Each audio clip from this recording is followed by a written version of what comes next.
Sir, start. So let us start the new chapter, that is chapter 1, and chapter name is, what is chapter name? Computer Computer software. software. Computer software. Yesterday we are already discussed about the computer hardware. Today we are discuss about the computer software. So everybody know the what is hardware? Yes, sir. What is the basic difference between the hardware and software? Yes, sir. The hardware is हाँ, sir hardware में हम सब देख भी पाते हैं, छू भी पाते हैं, छू भी हाँ, पाते हैं, बट सब हम सब देख पाते हैं, देख पाते हाँ, हैं, छू एक नहीं एक पाते। एक एक बोलेंगे इंडिविजुअल, ठीक है, वेरी गुड, ठीक है। हार्डवेयर में क्या होता है कि हम देख सकते हैं, छू भी सकते हैं, यानी फिजिकल पार्ट होता है। फिजिकल का मतलब जो गायब ना हो, ठीक है। और लॉजिकल पार्ट होता है सॉफ्टवेयर, मैंने बताया था, जो क्या होता है जब तक दिखाई देगा जब तक इलेक्ट्रिसिटी है, लेकिन जैसे इलेक्ट्रिसिटी या कोई और कारण से क्या हो सकता है वो ऑफ हो सकता है, वो स्क्रीन जो है गायब हो जाता है, तो वो लॉजिकल पार्ट कहलाता है। सो चलिए आप लोग अपना माइक ऑफ करेंगे, मैं जब बोलूँगा ना लास्ट में तब आप माइक को ऑन करेंगे, तो हम लोग सेशन स्टार्ट करें। कोई प्रॉब्लम होगा तो कमेंट्स करेंगे या फिर बोल भी सकते हैं माइक ऑन करके, तो उस समय आप बोलेंगे, ठीक है। चलिए, तो chapter 1, inside this chapter we will learn about the following topic. First, what is software, इसके बारे में जानेंगे, सॉफ्टवेयर क्या होता है। Second, difference between the system software and application software, हम जानेंगे कि सिस्टम सॉफ्टवेयर और एप्लीकेशन सॉफ्टवेयर में क्या डिफरेंस है, इसके बारे में जानेंगे। Next we will learn about the what are utility, difference between the compiler and interpreter, इसके बारे में जानेंगे। यानी यूटिलिटीज़ के अंदर आते हैं कंपाइलर और इंटरप्रेटर, इसके बारे में जानेंगे। तो जैसे जैसे टॉपिक आगे बढ़ते जाएगा ये सारे टॉपिक को हम कवर करते जाएंगे। चैप्टर थोड़ा सा लंबा है लेकिन सारे टॉपिक इसमें सॉफ्टवेयर से रिलेटेड आते हैं। नेक्स्ट टॉपिक जानेंगे loader, debugger and disk defragmenter. Next topic disk cleanup, file compression and backup utility. और लास्ट में हम जानेंगे importance of function of utilities. ये सारे टॉपिक को कवर करते हुए हम जो है ये चैप्टर को कंप्लीट करेंगे। तो इतने सारे टॉपिक आपके इस चैप्टर में आएंगे, तो वन बाय वन जो है सारे टॉपिक को कवर करते आएंगे। वैसे तो आपके यहाँ पे थिंक टू लर्न में बहुत कम टॉपिक दिया है, लेकिन ये चैप्टर के अंदर आप बहुत सारे चीज़ों के, बहुत सारे टर्म्स के बारे में जानेंगे। जैसे हमने कल हार्डवेयर के बारे में जाना, तो हार्डवेयर में तो मैंने आपको ओवरव्यू दिया है, लेकिन हार्डवेयर को भी अगर हम डिटेल में पढ़ें तो उनके भी कई सारे और इंटरनल पार्ट्स होते हैं, लेकिन मैं आपको समझने के लिए, ताकि आप हार्डवेयर और सॉफ्टवेयर में बेसिक डिफरेंस को समझ पाए, ये बताया था। तो चलिए स्टार्ट करते हैं। First, introduction to software. तो इंट्रोडक्शन, जैसे आपने कभी आपने शॉपिंग मॉल गए होंगे कुछ परचेस करने के लिए, तो वहाँ पे आपने क्या देखा कि जैसे एक जनरल शॉप होता है, शॉप में जाते हैं, क्या करते हैं, हम सामान परचेस करते हैं, विदाउट बिल हम वहाँ से सामान को लेके आ जाते हैं, ठीक है। तो ये एक्चुअल में क्या है कि यहाँ पे जो हम सामान परचेस कर रहे हैं, जैसे सामान हम परचेस करके लाते हैं, हम विदाउट बिल लाते हैं, लेकिन जब हम जाते हैं शॉपिंग कॉम्प्लेक्स में तो हम क्या करते हैं, सामान को लेके कैशियर के पास जाते हैं, और सामान को क्या करता है कैशियर, एक बिल बनाता है।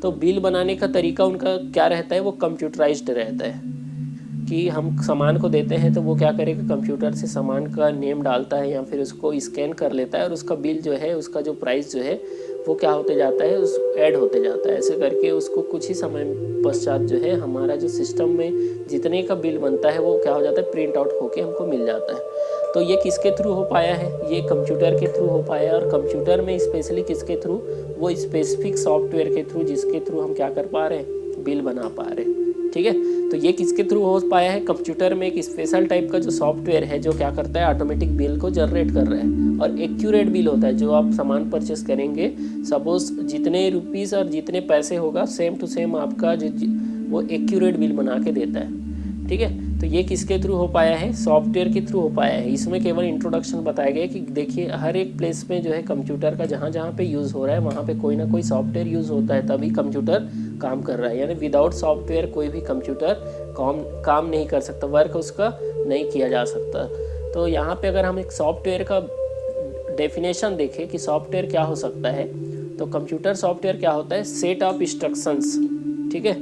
ये set of such instruction is known as program. देखिए छोटे छोटे इंस्ट्रक्शंस को मिला के क्या बनाते हैं, कंप्यूटर का जो सॉफ्टवेयर बनता है। जैसे सपोज हम अभी गूगल मीट यूज़ कर रहे हैं, ठीक है, तो गूगल मीट को बनाने के लिए उन्होंने क्या किया होगा, छोटे छोटे इंस्ट्रक्शंस को मिला के एक प्रोग्राम बनाया होगा। जैसे गूगल मीट में अगर आप जाओगे तो ज्वाइन का आता है, फिर उसके अलावा जो है क्रिएट मीटिंग का ऑप्शन आता है। तो ये ज्वाइन जो ऑप्शन आ रहा है वो एक्चुअल में क्या है, प्रोग्राम है। तो उस प्रोग्राम को बनाने के लिए उन्होंने क्या किया होगा, छोटे छोटे जो इंस्ट्रक्शंस है उसको क्या किए होंगे, उसको कलेक्ट किए होंगे। तो इंस्ट्रक्शन से मिलकर क्या बनता है, सेट ऑफ इंस्ट्रक्शन से क्या बनेगा, प्रोग्राम। और वैसे ही जब बहुत सारे इंटर रिलेटेड प्रोग्राम मिल जाएगा तो क्या बनेगा, सॉफ्टवेयर। तो जैसे अगर एक सॉफ्टवेयर में देखें तो कई सारे फंक्शन होते हैं, तो वो फंक्शन क्या है, एक्चुअल में प्रोग्राम है। ठीक है, जो आप जैसे सपोज आप व्हाट्सअप यूज़ करते हैं तो व्हाट्सअप में सेंड का एक फंक्शन है, तो वो सेट क्या, आप सेंड जो करते हैं वो क्या है, प्रोग्राम है। अगर वो प्रोग्राम उसमें नहीं रहता तो हम क्या नहीं कर पाते,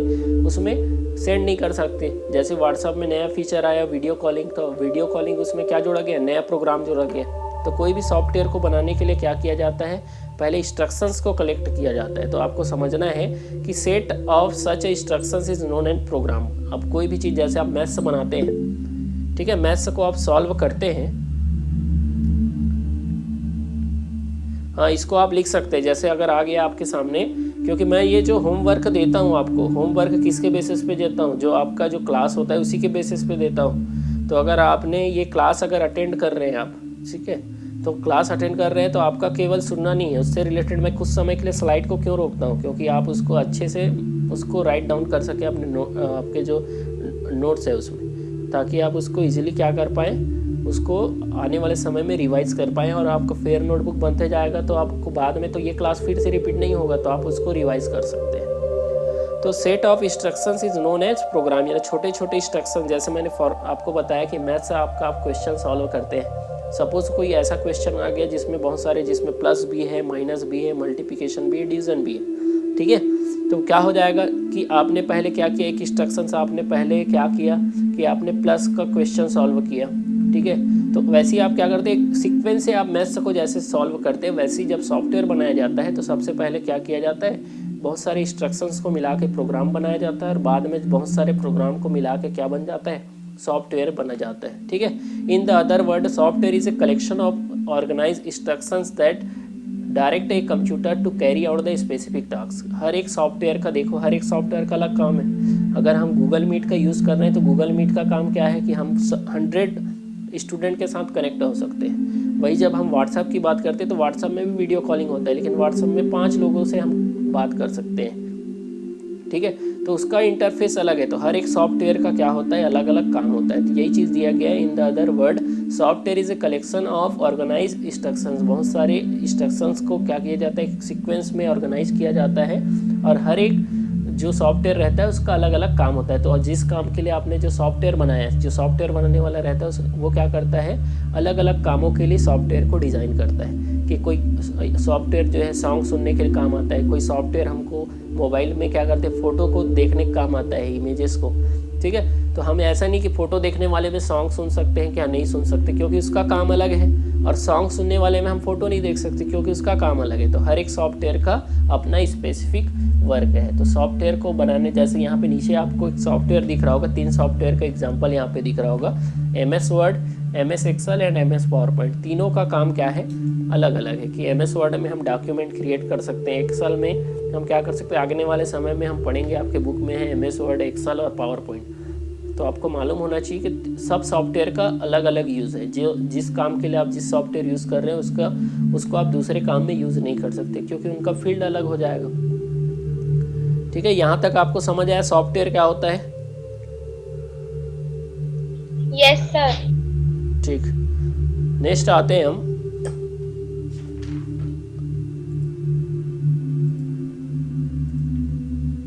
सॉफ्टवेयर इज क्लासिफाइड, ठीक है। कितने पार्ट्स में क्लासिफाइड किया गया, 2 पार्ट्स में। कल भी शायद मैंने बताया था आपको, 2 पार्ट्स में डिवाइड किया गया है, system software and application software. Software are divided into 2 parts, system software and second is application software. So इसके बारे में हम जानेंगे कि दोनों में क्या डिफरेंस है, ठीक है।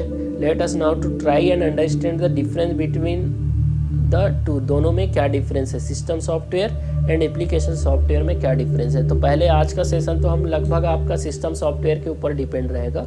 और सिस्टम सॉफ्टवेयर में क्योंकि इसमें आपका जो ये चैप्टर है वो थोड़ा लेंदी भी है। लेंदी का मतलब है कि यहाँ पे जो टर्म्स दिए गए हैं उसके लिए आपको प्रीवियस ईयर का भी टर्म्स आपको मालूम होना चाहिए। तो वो सारे टर्म्स को लेते हुए चलूँगा ताकि सारे टॉपिक जो है आपको अच्छे से समझ आ जाए। तो चलिए स्टार्ट करते हैं। फर्स्ट सिस्टम सॉफ्टवेयर, ठीक है। तो सिस्टम सॉफ्टवेयर क्या होता है? System software is a most important software that run on a computer. Without it system can not be function at all, यानी हमारा जो सिस्टम है वो कोई भी काम नहीं कर सकता जब तक हमारे सिस्टम, हेलो सुनाई दे रहा है? सिस्टम सॉफ्टवेयर सुनाई दे रहा है वॉइस? यस सर, सुनाई। यहाँ पे रिपीट हो गया है, ए सिस्टम सॉफ्टवेयर, सिस्टम सॉफ्टवेयर। एक बार वो जो डबल लिखा है उसको आप वो करेंगे, इसको लिखना भी है आपको, ठीक है। तो सिस्टम सॉफ्टवेयर क्या होता है कि system software is a most important software that run on a computer. Without it a computer can not function at all. कल भी मैंने बताया था कि हमारे सिस्टम के लिए जो सबसे मोस्ट इम्पॉर्टेंट सॉफ्टवेयर है वो है system software. Without system software हमारा सिस्टम क्या हो जाएगा? एक डेड बॉडी हो जाएगा, यानी हमारा सिस्टम चल ही नहीं सकता जब तक उसमें सिस्टम सॉफ्टवेयर ना हो। क्योंकि सिस्टम को चलाने के लिए जो सॉफ्टवेयर मोस्ट एसेंशियल है वो है सिस्टम सॉफ्टवेयर। उसी के बाद जो है बाकी सॉफ्टवेयर काम करेंगे। अगर हमारा सिस्टम सॉफ्टवेयर रन ना करे तो कोई भी काम हम सिस्टम में नहीं कर पाएंगे। तो किसी भी, चाहे लैपटॉप हो, कंप्यूटर हो, किसी को भी चलाने के लिए सबसे मोस्ट एसेंशियल सॉफ्टवेयर की ज़रूरत है वो है system software. Otherwise without system software we can not run our system. या कोई भी आपका मोबाइल भी में भी आप सिस्टम सॉफ्टवेयर यूज़ होता है, विदाउट सिस्टम सॉफ्टवेयर आपका मोबाइल भी रन नहीं होगा। नेक्स्ट, यहीं पे हम देख लेते हैं सिस्टम सॉफ्टवेयर के पार्ट्स के बारे में। देखो, सिस्टम सॉफ्टवेयर को भी डिवाइड किया गया है कि सिस्टम सॉफ्टवेयर एक, उसके कई सारे और पार्ट्स में डिवाइड किया गया है। सिस्टम सॉफ्टवेयर को डिवाइड किया गया है 3 पार्ट्स में। तो फर्स्ट जो पार्ट है वो है आपका ऑपरेटिंग सिस्टम, ठीक है। सिस्टम सॉफ्टवेयर का एक मेन पार्ट है वो है ऑपरेटिंग सिस्टम। इसके अलावा जो सिस्टम सॉफ्टवेयर का सेकंड इम्पॉर्टेंट पार्ट है वो है सिस्टम यूटिलिटी। इसके अलावा जो थर्ड जो इम्पॉर्टेंट पार्ट है वो है सिस्टम रिसोर्सेस। यानी सिस्टम सॉफ्टवेयर को इतने सारे पार्ट्स में डिवाइड किया गया है, तब हमारा सिस्टम सॉफ्टवेयर सही से रन कर पाता है। तो सिस्टम सॉफ्टवेयर को चलाने के लिए ये सारे क्या है, उसके पार्ट्स है, मेन पार्ट्स है। सिस्टम सॉफ्टवेयर को डिवाइड किया गया है 3 पार्ट्स में, operating system, system utility and resources. ये सारे पार्ट्स मिलकर क्या करते हैं, सब मिलकर क्या कहलाएंगे? System software. वैसे तो अगर हम ऑपरेटिंग सिस्टम भी बोलते, कई सारे बुक में दिया रहता है कि operating system is a system software, लेकिन सिस्टम सॉफ्टवेयर के सारे पार्ट्स क्या क्या है? ऑपरेटिंग सिस्टम है, सिस्टम यूटिलिटी एंड रिसोर्सेज है। तो हम पहले ये सारे टॉपिक को कवर करेंगे। ऑपरेटिंग सिस्टम क्या होता है, सिस्टम यूटिलिटीज़ क्या होता है, रिसोर्सेज क्या होता है। अभी तो हमने बताया कि सिस्टम सॉफ्टवेयर के बगैर हमारा सिस्टम नहीं चल सकता। तो ये सारे कॉम्बिनेशन में काम करते हैं। तो ऑपरेटिंग सिस्टम का क्या काम है, सिस्टम यूटिलिटी का क्या काम है, रिसोर्सेज का क्या काम है, ये सारे चीज़ के बारे में हम जानेंगे। तो चलिए मैं सिस्टम यूटिलिटीज़ से स्टार्ट करता हूँ, रिसोर्सेज से, ठीक है। रिसोर्सेज क्या होता है? ये system software also provide the resources for the application program such as word processor, spreadsheet and presentation. जैसे अभी मैंने वर्ड, एक्सेल, पावर पॉइंट आपको बताया था कि ये सॉफ्टवेयर है। इसके साथ साथ जो है कंप्यूटर में कई सारे हार्डवेयर कनेक्टेड होते हैं, जैसे मेमोरी है, प्रिंटर है, मॉनिटर है, कीबोर्ड है और एप्लीकेशन है। तो ये सारे को चलाने के लिए भी किसकी ज़रूरत होता है? सिस्टम रिसोर्सेज की ज़रूरत होता है। सपोज़ हमने क्या किया, अपने CPU में माउस को कनेक्ट किया। तो माउस को जब हम कनेक्ट करते हैं तो क्या होता है, माउस को अगर कई बार क्या होता है किसी सिस्टम में माउस को कनेक्ट करते चलता नहीं है, यानी उसको प्रॉपर वर्क करता नहीं। इसका रीज़न क्या होता है कि उसमें रिसोर्सेज की कमी होता है। रिसोर्सेज मिस होता है, वो जो हार्डवेयर आपने जो कनेक्ट किया है उसको क्या करना, वो फैसिलिटी प्रोवाइड कराते हैं कि आप चल सकते हो, ठीक है। कई बार क्या होता है कि प्रिंटर कनेक्ट करते हैं, प्रिंटर से प्रिंट नहीं आ पाता है। तो इसका रीज़न क्या होता है कि वो रिसोर्सेज प्रोवाइड नहीं कराता है, कि जब तक आप उसको रिसोर्स प्रोवाइड नहीं कराओगे उस डिवाइस को, कि आप उससे कनेक्ट नहीं हो सकते, ठीक है। तो ऑपरेटिंग सिस्टम क्या करता है, रिसोर्सेज प्रोवाइड कराता है कि जैसे मैं माउस से कनेक्ट हुआ तो कनेक्ट होने के बाद क्या करना पड़ेगा, माउस को उसको ऑपरेटिंग सिस्टम को फैसिलिटी प्रोवाइड कराना पड़ेगा कि आप इसमें काम कर सकते हैं, अदरवाइज आप उसमें काम नहीं कर सकते, ठीक है। तो इसके लिए क्या की ज़रूरत होती है, जैसे सपोज मैंने एक नया प्रिंटर लाया और प्रिंटर को अपने CPU से कनेक्ट किया, तो वो प्रिंटर से मैं अभी प्रिंट लूँगा तो नहीं आएगा। तो मेरे को क्या करना पड़ेगा, ऑपरेटिंग सिस्टम को बताना पड़ेगा कि मैंने एक नया प्रिंटर लाया है। तो क्या करूँगा, उससे रिलेटेड एक सॉफ्टवेयर वहाँ पे डालूंगा। वो सॉफ्टवेयर एक्चुअल में क्या रहता है, रिसोर्सेस होता है। अब इससे पता चल जाता है कि ऑपरेटिंग सिस्टम से अब नेक्स्ट टाइम जब भी आप क्या करेंगे, प्रिंट करेंगे, तो वो प्रिंट का परमिशन आपको दे देगा। तो रिसोर्सेज के बगैर हमारे कोई भी डिवाइसेस काम करना इम्पॉसिबल है, ठीक है। तो चाहे हमारा कीबोर्ड हो, मेमोरी हो, प्रिंटर हो, मॉनिटर हो, चाहे कोई भी डिवाइसेस हो, अगर हम कनेक्ट करते हैं तो उसको रिसोर्सेज कौन प्रोवाइड कराता है, कंप्यूटर का जो सिस्टम सॉफ्टवेयर है वो उसको क्या करता है, रिसोर्सेज प्रोवाइड कराता है, ताकि हम नेक्स्ट टाइम उसमें अच्छे से वर्क कर सकें। ठीक है, इतना समझ आया रिसोर्सेज क्या होता है? आया तो यस लिख के आगे फिर बढ़ूंगा मैं। रिसोर्सेज,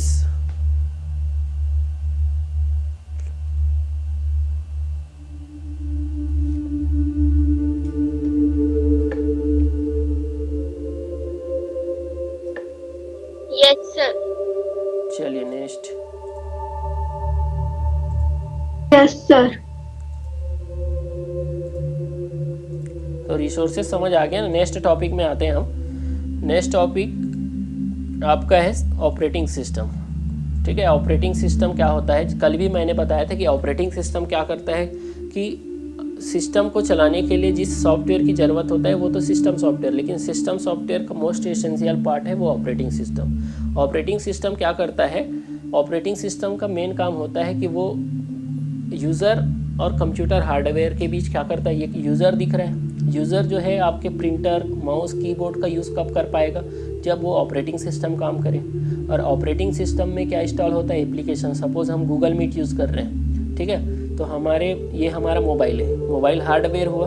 हार्डवेयर के ऊपर हमने क्या डाला है, हमने एंड्रॉयड नाम का OS डाला हुआ है। हमारे मोबाइल में भी एक ऑपरेटिंग सिस्टम होता है एंड्रॉयड। और वही अगर हम कंप्यूटर में बात करें तो माइक्रोसॉफ्ट क्या डाला रहता है, विंडोज़ डाला रहता है। ठीक है, तो हमारे सिस्टम में क्या डाला है, या मोबाइल में डाला है ऑपरेटिंग सिस्टम। उसके ऊपर हम एप्लीकेशन यूज़ कर रहे हैं, वो है गूगल मीट। ठीक है, तो गूगल मीट एप्लीकेशन हुआ और यूज़र इसका यूज़ कर रहा है। तो ऐसे करके क्या करते हैं, ऑपरेटिंग सिस्टम जो है वो हार्डवेयर और यूज़र के बीच क्या करता है, इंटरफेस प्रोवाइड कराता है।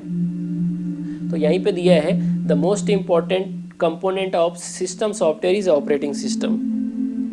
It contains a number of programs for managing disk drive, printer and other devices. It also provides the platform for the application software to run and it acts as interface between the computer hardware and user. अगर हम indirectly बात करें तो ये क्या करता है, interface provide कराता है कंप्यूटर हार्डवेयर एंड यूज़र के बीच में. तो इस प्रकार से अगर हम देखें ऑपरेटिंग सिस्टम जो है वो हमारे सिस्टम सॉफ्टवेयर का ही पार्ट्स है जो है. बाकी सारे जो 3 हमने देखा उसमें सबसे मोस्ट इम्पॉर्टेंट जो पार्ट्स है जो सॉफ्टवेयर का वो है ऑपरेटिंग सिस्टम. तो ये आपको मालूम होना चाहिए कि ऑपरेटिंग सिस्टम कैसे बने. ये डायग्राम आप बना लेंगे जो आप कॉपी में मेंशन कर रहे होंगे उसमें, क्योंकि इसके बगैर आपको समझ नहीं आएगा.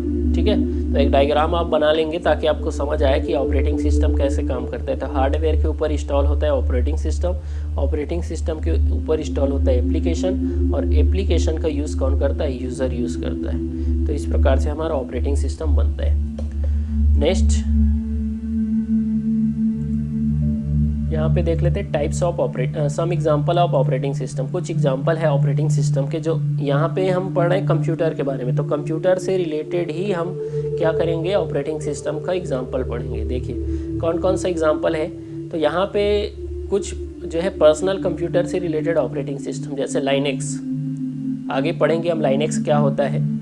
ठीक है, उसके अलावा जो है OS2 जो है एक ऑपरेटिंग सिस्टम है.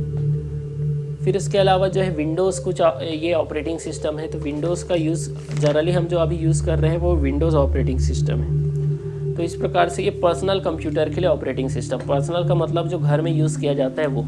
ठीक है, इसके अलावा कुछ अदर ऑपरेटिंग सिस्टम है, जैसे ये जो है यहाँ पे एक्चुअल में यूनिक्स है, गलत लिखा है, इसका नाम क्या है यूनिक्स. और उसके अलावा है disk operating system, disk operating system DIS, जिसको DOS भी बोला जाता है. तो ये सारे ऑपरेटिंग सिस्टम के बारे में अभी हम नेक्स्ट स्लाइड में जानेंगे क्या क्या होता है. तो यहाँ पे सिंबल दिख रहा है, हम जो अभी यूज़ करते हैं वो विंडो 10 इसके अलावा जो है यहाँ पे जो दिख रहा है ये है लाइनेक्स का सिंबल। इसके अलावा जो मैक ऑपरेटिंग सिस्टम आता है, इसके अलावा जो है गूगल का भी का जो है क्रोम जो है आजकल ऑपरेटिंग सिस्टम यूज़ किया जा रहा है।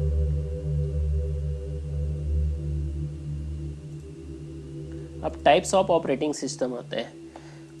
First CUI character user interface, second है ग्राफिकल यूज़र इंटरफेस। तो फर्स्ट जो आपको एग्जांपल यहाँ पे दिख रहा है वो है ग्राफिकल यूज़र इंटरफेस, और सेकंड यहाँ पे जो दिख रहा है वो है करेक्टर यूज़र इंटरफेस। दोनों के अगर मॉनिटर की स्क्रीन को अगर आप देखोगे तो आप देखेंगे कि एक में तो आपको ग्राफिकली शो हो रहा है, सारा सिंबल आपको शो हो रहा है, ग्राफिकली शो हो रहा है कि यहाँ पे आप जब भी आप इस सिस्टम को ऑपरेट करेंगे तो आपको ग्राफिकली वे में प्रेजेंट होगा, तो आप इजीली इसको ऑपरेट कर सकते हैं। लेकिन सेकंड वाले अगर आप सिस्टम को यहाँ पे देखेंगे तो कमांड का यूज़ किया जा रहा है। कमांड का मतलब कि आपको कमांड मालूम होगा तब यूज़ कर पाएंगे आप। तो दोनों में डिफरेंस समझेंगे। अभी बस ये समझो कि एक में आपको सारा चीज़ ग्राफिकली शो हो रहा है, किसमें, ग्राफिकल यूज़र इंटरफेस में, और करेक्टर यूज़र इंटरफेस में आपको कमांड टाइप करना है। नेक्स्ट स्लाइड में अच्छे से इसके बारे में जानेंगे। So first we are discuss about the graphical user interface.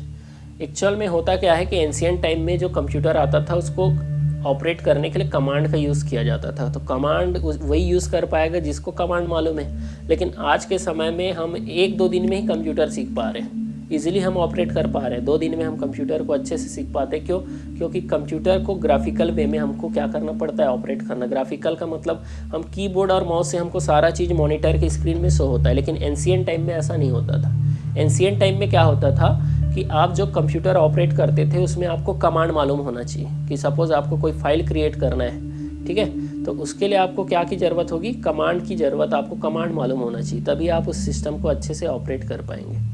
तो ये एंशियंट टाइम में थोड़ा सा कॉम्प्लिकेशन होता था। लेकिन आज के समय में अगर हम देखें तो हमको मॉनिटर के स्क्रीन में सारा दिखाई देगा। तो यहीं पे ये लिखा हुआ है, an operating system with the graphical user interface is known as the GUI operating system. It is allow a user to give a command to it by the clicking a mouse on the specific object or word on the screen. An example of GUI operating system is Microsoft Windows. तो अभी जो हम computer को operate कर रहे हैं वो mouse से क्लिक करके किसी भी कहीं पे भी अगर मेरे को यूज़ करना है तो माउस से मैं क्लिक कर देता हूँ। सपोज़ मेरे को सॉन्ग प्ले करना है तो मैं माउस से जाके डबल क्लिक कर देता हूँ। लेकिन एंशियंट टाइम में ऐसा नहीं था। एंशियंट टाइम में क्या होता था, कमांड से चलाया जाता था। तो आज के समय में जो हम कंप्यूटर ऑपरेट कर रहे हैं वो ग्राफिकल वे में हमको शो हो रहा है, तो इसलिए इसको ऑपरेट करना इजी हो गया। लेकिन वहीं पे इसका एग्जांपल क्या है, माइक्रोसॉफ्ट विंडो। आज के समय में जितने भी ऑपरेटिंग सिस्टम आते हैं सब जो है ग्राफिकल यूज़र आते हैं। क्योंकि अगर आपको बोला जाए कमांड से ऑपरेट करो तो हम नहीं कर पाएंगे, क्योंकि हमने कमांड सीखा ही नहीं। लेकिन एंशियंट टाइम में क्या होता था कि उनके पास कोई ऑप्शन नहीं था, तो उनको सीखना पड़ता था। क्योंकि अगर कंप्यूटर उनको चलाना है तो वो कमांड आना चाहिए, तो वो कमांड का यूज़ करके क्या करते थे, सिस्टम को ऑपरेट करते थे। तो ये कॉम्प्लिकेशन होता था। तो सेकंड जो है वही है आपका ऑपरेटिंग सिस्टम। तो इसमें हम किसका यूज़ करते हैं, कीबोर्ड और माउस का यूज़ करते हैं। याद रहे कि ग्राफिकल यूज़र इंटरफेस में कीबोर्ड और माउस दोनों का यूज़ किया जा सकता है।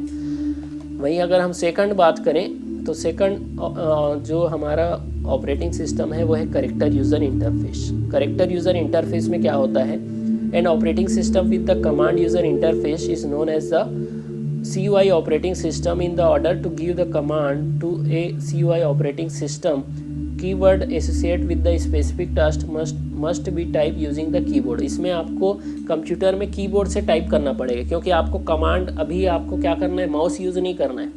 केवल कीबोर्ड से उसको जो लिखोगे वो कमांड वो क्या कर देगा, फॉलो कर देगा। जैसे अगर आप क्या करते हो, व्हाट्सएप में चैटिंग भी कर सकते हो और आप चाहो तो उसमें वीडियो कॉलिंग भी कर सकते हो। तो चैटिंग करने में क्या होता है कि हमको टाइम लगता है, टाइप करना पड़ता है।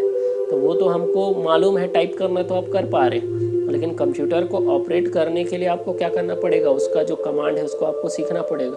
तो ये कॉम्प्लिकेशन होता था कि अगर आपको फाइल क्रिएट करना है तो फाइल क्रिएट करने के लिए आपको कमांड सीखना पड़ेगा। ठीक है सर, इसको लिखना है कॉपी में? हाँ, इसको लिखना है।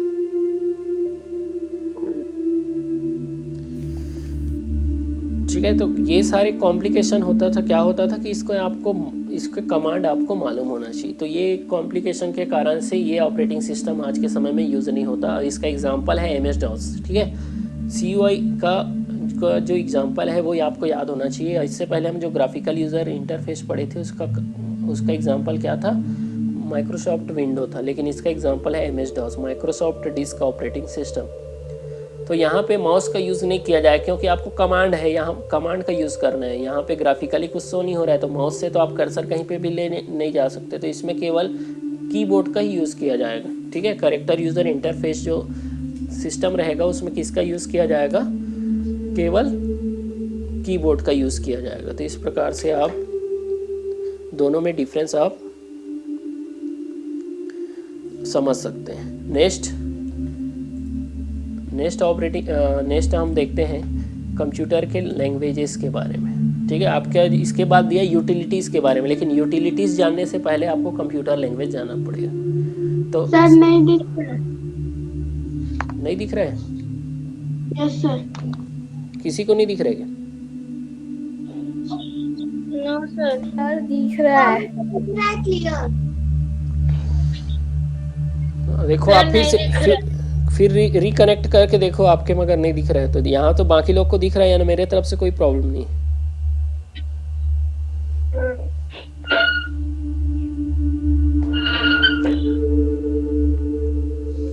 तो कंप्यूटर लैंग्वेज जैसे हमारा एक ह्यूमन का एक लैंग्वेज होता है, तो लैंग्वेज क्या करता है कि कम्युनिकेट कराने का काम करता है ना। अगर आपका लैंग्वेज मेरे को मालूम नहीं है तो मैं आपसे कम्युनिकेट नहीं कर सकता। तो लैंग्वेज क्या करता है, the user to computer must be able to communicate with it, कि आपको अगर कंप्यूटर के साथ कम्युनिकेट करना है, उसके साथ काम करना है, तो उसका लैंग्वेज जानना ज़रूरी है। That means he must be able to give a computer command and understand the output computer generate. ठीक है, जैसे क्या होता है कि कंप्यूटर का हमको मालूम है कि कंप्यूटर में कैसे क्या करते हैं, तो हमने क्या किया, MS वर्ड यूज़ किया, एक्सेल किया, या हम पेंट यूज़ करते हैं क्योंकि हमको कंप्यूटर में कहाँ पे कैसे ऑपरेट करते हैं ये मालूम है। तो किसी भी चीज़ के साथ अगर आप फेमिलियर होना चाह रहे हैं तो उसका लैंग्वेज आपको आना ज़रूरी है। ठीक है, तो एक कंप्यूटर का भी एक लैंग्वेज होता है। तो कंप्यूटर के कौन कौन से लैंग्वेज होते हैं उसको देख लेते हैं। तो लैंग्वेज क्या करता है कि ट्रांसमिट करता है नॉलेज को, या कम्युनिकेट करने के काम आता है। ठीक है, तो विदाउट लैंग्वेज हम किसी के साथ भी कम्युनिकेट नहीं कर पाएंगे।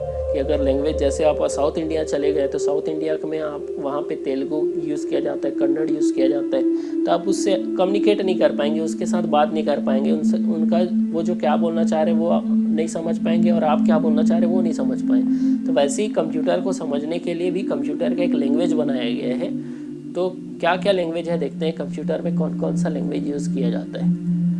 तो टाइप्स ऑफ कंप्यूटर लैंग्वेज, तो कंप्यूटर के लैंग्वेज जो है 2 टाइप्स के होता है, एक होता है लो लेवल लैंग्वेज और सेकंड होता है हाई लेवल लैंग्वेज। तो लो लेवल लैंग्वेज में क्या क्या टाइप्स होता है, लो लेवल के अंदर आता है मशीन लैंग्वेज और सेकंड आता है असेंबली लैंग्वेज, और वहीं पे हाई लेवल लैंग्वेज यानी 2 लैंग्वेज होता है, low level and high level. Low level को 2 पार्ट्स में, हाँ सर एक बार पहले वाला स्क्रीन शो करो ना।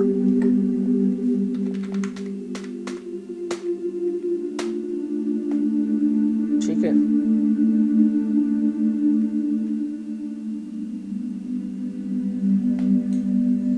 Yes sir.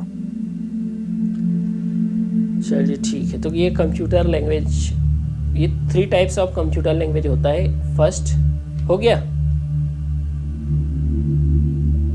Yes sir.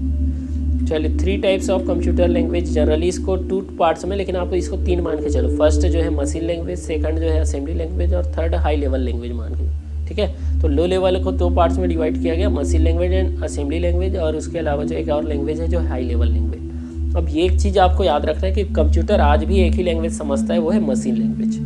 ठीक है, computer always understand only one language, that is machine language. तो देखते हैं क्या होता है फर्स्ट मशीन लैंग्वेज के बारे में। तो machine language, this is one of the most basic low level language. The language was the first developed to interact with the first generation computer.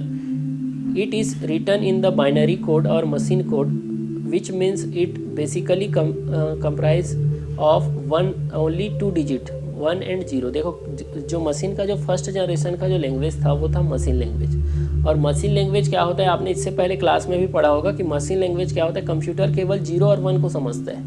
आपने सुना होगा कि कंप्यूटर केवल 0 और 1 को समझता है। इसका मतलब क्या है कि कंप्यूटर केवल मशीन लैंग्वेज, इसी जो 0 और 1 को क्या बोला जाता है, मशीन लैंग्वेज बोला जाता है। तो जैसे अगर हम यहाँ पे कंप्यूटर में कुछ भी लिखते हैं, अपना नाम भी लिखते हैं ना, तो वो क्या करता है उसके अंदर वो कन्वर्ट कर देता है, 0 और 1 में उसको कन्वर्ट करता है। तो हर एक का एक ए आप लिखते हैं तो ए का भी एक कोड रहता है कि वो 0101 में कन्वर्ट करते जाएगा उसको। तो कंप्यूटर उसको क्या करता है, अपने लैंग्वेज में उसको समझता है। तो कंप्यूटर का एक लैंग्वेज है जो है मशीन लैंग्वेज, जिसमें वो किससे समझता है, 0 और 1 से वो समझते हैं। तो आप जो भी लिखते हैं ना वो क्या करता है, उसको 0 और 1 में कन्वर्ट करते जाता है। तो ये फर्स्ट लैंग्वेज है मशीन लैंग्वेज। सेकंड, अब मशीन लैंग्वेज में प्रॉब्लम ये था कि मशीन लैंग्वेज में ह्यूमन को भी 0 और 01 में लिखना पड़ता था। एंशिएंट टाइम की बात है, जब फर्स्ट जनरेशन आया था तो कंप्यूटर को ऑपरेट करने वाले को भी 0-1 में लिखना पड़ता था। तो 0-1 में लिखोगे तो कितना टाइम लगेगा, और कॉम्प्लिकेशन है, कहीं पे 0-1 की जगह उसका 1-0 हो गया तो आपने जो कोडिंग लिखा है पूरा गलत हो जाएगा। ठीक है, तो उसको कम करने के लिए क्या किया गया, सेकंड जनरेशन प्रोग्रामिंग लैंग्वेज लाया गया, जिसमें कुछ जो है, जैसे आप जनरली जो है फर्स्ट जनरेशन में जो कंप्यूटर का काम किया जाता था वो कैलकुलेशन पर्पस के लिए किया जाता था। मैंने कल भी बताया था आपको कि कंप्यूटर को बनाने का केवल एक ही रीज़न था, वो क्या था कि कंप्यूटर में जो काम किया जा रहा है वो मैथमेटिकल काम किया जाता था, प्लस माइनस एडिशन और सब्ट्रैक्शन काम किया जाता था। आज तो हम कंप्यूटर का यूज़ जो है सारे फील्ड में किया जा रहा है, लेकिन उस समय कंप्यूटर का यूज़ किस में किया जाता था, एडिशन, सब्ट्रैक्शन और डिवीज़न। तो एडिशन का भी कोड होता था 00110 ऐसे होता था, सब्ट्रैक्शन का भी अलग होता था, डिवीज़न का भी अलग होता था, मल्टीप्लिकेशन का भी अलग होता था।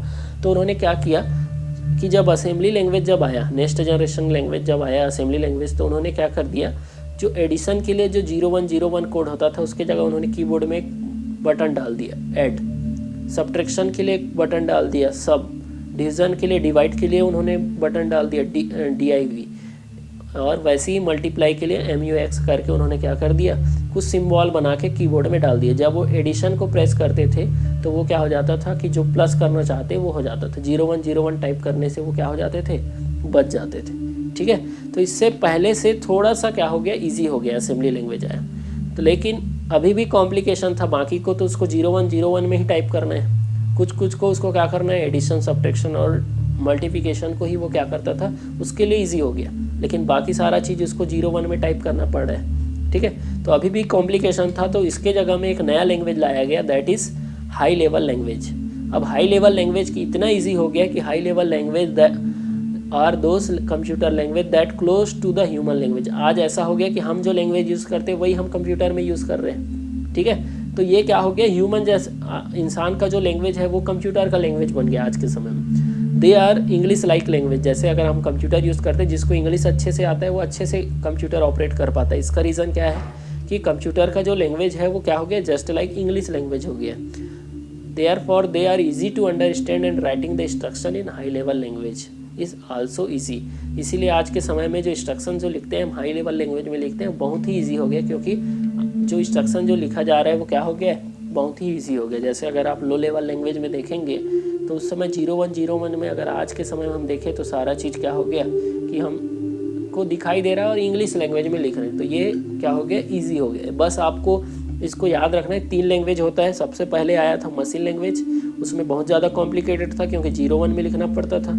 सेकंड लैंग्वेज आया वो था आपका क्या था, असेंबली लैंग्वेज।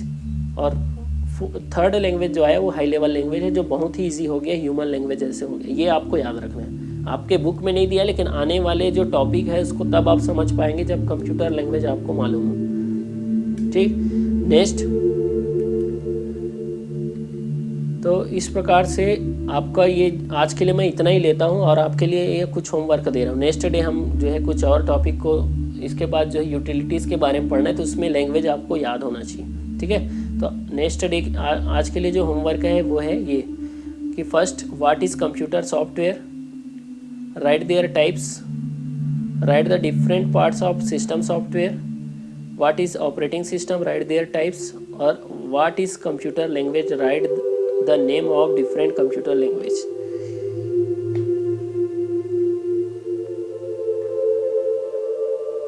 तो होमवर्क आप लोग नोट कर लेंगे। Yes sir। Yes sir, completed। Homework हो गया? No sir, complete। Yes sir।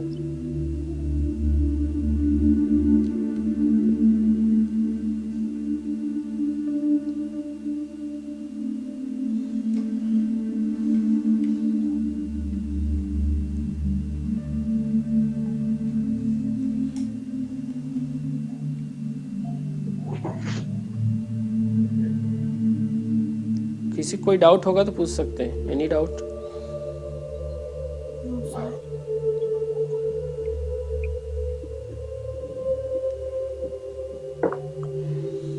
सारे चीज को फेयर नोटबुक में देखो, फेयर नोटबुक जो बनाते हैं आपके लिए बनाते हैं ना, तो फेयर नोटबुक को आप जितना टॉपिक आपको इम्पोर्टेंट लगता है वो सारे चीज़ आप वहाँ पे मेंशन कर सकते हैं। सपोज मैं कई चीज़ अगर लिखा नहीं है यहाँ पे स्लाइड में, लेकिन मैं कई चीज़ बोल रहा हूँ, वो अगर इम्पोर्टेंट लगता है तो वहाँ पे आप मेंशन कर सकते हैं।